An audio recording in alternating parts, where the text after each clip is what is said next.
मैं तो भारत के चीफ जस्टिस से प्रार्थना करना चाहता हूँ कि अगर आपने देश को बचाना है तो इन राजनीतिकों के चक्कर से बाहर आकर अपने देश के प्रति थोड़ा सा सोचकर पिताजी को बाहर ले आओ। हम आए हुए हैं सच्चा सौदा आश्रम में, जो बाबा जी का आश्रम है यहाँ पे। इनसे बाबू जी बात करें। सर, आपका नाम क्या है? धन धन सतगुरु तेरा ही आश्रम। हमारा तो इंसान नाम है, ना कोई नाम है ना कोई ठिकाना है, बस इंसान नाम है। यहाँ अपने पिताजी के आश्रम में दर्शन करने के लिए आए थे और दर्शन करके चले जाएंगे। और जब से पिताजी गए हुए हैं वही सारी संगत की भावना बनी हुई है, वही उत्साह बना हुआ है, लेकिन दुख और भारी मन से बना हुआ है। अगर पिताजी हमारे साथ होते, बाहर होते, तो ये हमारे पास हज़ारों गुना बढ़ जाती है पावर सेवा करने की और काम करने की। करते तो हैं क्योंकि पिताजी का हुक्म है बेटा सेवा करनी है, नहीं तो हमारा तो दिल ये रोता है, कहता है भाई इस समाज ने हमें क्या दिया। लेकिन पिताजी का हुक्म है, वो हुक्म तो हम ऐसे जैसे एक डेड बॉडी होती है ना, उस डेड बॉडी को जिधर गिरा दो उधर ही चली जाती है। हाथ ऊपर कर दो हाथ नीचे ऊपर चला जाता है, सिर इधर कर दो। हम तो एक किस्म से डेड बॉडी हैं पिताजी के लिए। जैसे वो गिराएंगे, जैसे वो कहेंगे वैसे करेंगे, नहीं तो हमारा दिल नहीं करता अब। लेकिन अगर पिताजी बाहर आ जाएं, और हमारी सरकार से भी यही प्रार्थना है कि पिताजी को बाहर ले आओ। अगर इस देश को बचाना है, इस देश में विकासों की बयार लगानी है, तो पिताजी को बाहर ले आओ। और हम अपने लिए नहीं कह रहे, हम तो अपने देशभक्ति के लिए, अपने देश के लिए कह रहे। आप ये देखो भाई, शुरू से ही संतों महात्माओं के साथ क्या करना है। गुरु नानक जी ने चक्की पीसी जेल में, लेकिन ईसा मसीह को फांसी दी। कोई भी संत जैसा हुआ उनको बड़ी बड़ी यातनाएं दी, कि काल का देश है, काल भी हमने जोड़ लगाता है, दयाल भी हमने जोड़ लगाता है। जी, सरकार से आप क्या अपील करना चाहेंगे अपने गुरु जी के बारे में? सरकार से क्या, मैं तो चीफ जस्टिस ऑफ इंडिया से अपील करना चाहूँगा कि आप देखो, पहले रेप केसों में सज़ा हुई, भारतीय जुडिशल महकमे में ये पहली सज़ा है जो एक केस की सज़ा 10 साल, दूसरे केस की 10 साल। नहीं तो अपराधी होते हैं उनके लिए भी मर्डर करते हैं, बलात्कार भी करते हैं, लेकिन सब केसों की सज़ा बराबर चलती है।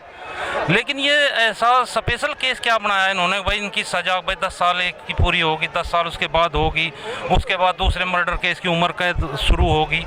अरे जिसने 50 मर्डर किए उसकी भी 14 साल में पूरी हो जाती है सज़ा। तो मैं तो भारत के चीफ जस्टिस से प्रार्थना करना चाहता हूँ कि अगर आपने देश को बचाना है तो इन राजनीतिकों के चक्कर से बाहर आकर अपने देश के प्रति थोड़ा सा सोचकर पिताजी को बाहर ले आओ। और सुप्रीम कोर्ट तो छोटी छोटी बातों पर संज्ञान ले लेता है, यह तो बहुत बड़ी बात है, यह तो देश की बात है। अगर देश के लिए सुप्रीम कोर्ट कुछ करना चाहता है तो स्वतः संज्ञान लेकर उनको बाहर करे।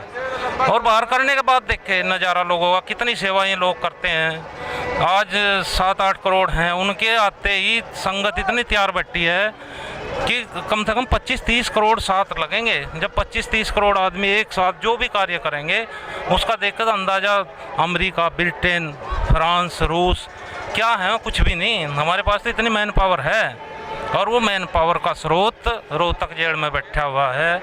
अगर उसको सुप्रीम कोर्ट के चीफ जस्टिस खुद ही देख लें कि आप ये देखो, जो बाद में सज़ा हुई है, उस जज ने सिर्फ यही तो पूछ लिया था कि भाई जब गोली मारी आप लोगों ने इनको देखा था, FIR में तो ये लिखा था कि जी हमें पता अननोन आदमी गोली मारती, अननोन आदमी कुरुक्षेत्र में आकर। लेकिन उस जज ने सिर्फ ये पूछ लिया था भाई जैसा आदमी देखता है, वहाँ बयानों में उन्होंने कहा हमने देखा था। भाई शुरू में तो आदमी यही लिखवाता कि इसने मारी, इसने मारी, इसने मारी, लेकिन उस टाइम तो कोई नाम नहीं लिखवा। 4 साल के बाद इस मर्डर केस में नाम आए। तो मेरी तो सुप्रीम कोर्ट के चीफ जस्टिस से प्रार्थना है कि आप स्वतः संज्ञान लें, देश में क्या हो रहा है, देश किस तरफ जा रहा है, हमारी न्याय व्यवस्था किस तरफ जा रही है।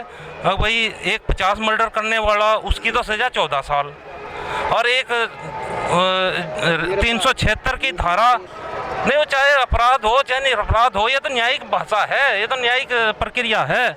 न्यायिक प्रक्रिया के हिसाब से भी अगर 376 है, उसके साथ मर्डर है, उसके साथ सजा तो सबकी एक बार चलेगी। ये कोई स्पेशल केस क्यों बनाया इन्होंने कि भाई 10 साल की एक बार चले, 10 साल की एक बार चले, 14 साल की एक बार चले। तो मेरी तो सुप्रीम कोर्ट के चीफ जस्टिस से हाथ जोड़ कर प्रार्थना है कि आप स्वतः संज्ञान लें और इन केसों को स्वतः देखें। और वैसे भी एक मर्डर केस में अगर 14 साल की सज़ा होती है तो 1/4 सज़ा काटने के बाद ऑटोमेटिकली बेल हो जाती है। लेकिन इस केस में क्या स्पेशल है ऐसा कि भाई उनको 5 साल हो गए हुए और बेल का तो कोई मतलब ही नहीं, कुछ कोई सुनता ही नहीं है। तो मेरी तो बस सिर्फ ये प्रार्थना है जोड़कर सुप्रीम कोर्ट के चीफ जस्टिस से कि आप इसमें स्वतः संज्ञान लें, इन केसों को स्वयं देखें, इनमें जो राजनीति भरी हुई है उससे देश को बाहर निकाल लें। देश के विकास में आपका योगदान हमेशा कई पीढ़ियों तक याद रहेगा। सिर्फ इसलिए अगर आपने इन केसों को देख लिया और इनके बारे में लेकर चाहे बेल दो चाहे बाहर निकाल लो जैसे मर्जी, अगर पिताजी यहाँ होंगे तो मैन पावर की तो हिंदुस्तान में कोई कमी नहीं है। 30 करोड़ आदमी जिस काम के लिए चलेंगे तो क्यों, मैंने पहले ही बताया सत्संग में जो बंदा भी यहाँ हमारा है प्रेमी, वो लाइक ए डेड बॉडी है। जैसे पिताजी ने कह दिया वैसे चलेंगे। अगर पिताजी ने कह दिया गंगा को सफाई करनी है गंगा की, तो 20 करोड़ आदमी पहुंचेंगे गंगा को साफ करने के लिए। 3 दिन में गंगा को साफ कर देंगे, जहां अरबों खरबों पता नहीं कितने करोड़ों रुपए का नुकसान देश का होता है। और वो सिर्फ नुकसान नेताओं ने अपनी कमीशन लेनी है, उन्होंने देश का नहीं देखना। और आप क्या समझते हैं, अब पिताजी वहाँ चले गए, आप ये देखो मीडिया ने क्या क्या नहीं कहा, उस बारे में मैं नहीं जाऊँगा। लेकिन पूरे वर्ल्ड में नाम हो गया कि कोई संत गुरमीत राम रहीम सिंह जी इंसा भी है हिंदुस्तान में। वो तो उनकी एक क्रिया है, जितने दिन वो बाहर अंदर रहेंगे उतना ही उनका रुतबा बढ़ेगा। और एक झंडे के नीचे पूरी दुनिया एक दिन आनी ही आनी है। अब इन नेताओं को देख लो, कोई से नेता ने अंदर कर दो ये तो जनता का रुख उसी की तरफ बढ़ जाता है। भाई बेचारे को अंदर कर दिया, भाई वोट इसके देंगे। और इनको तो 5 साल हो गए, जितने दिन अंदर रखेंगे उतने दिन इनका रुतबा बढ़ता रहेगा।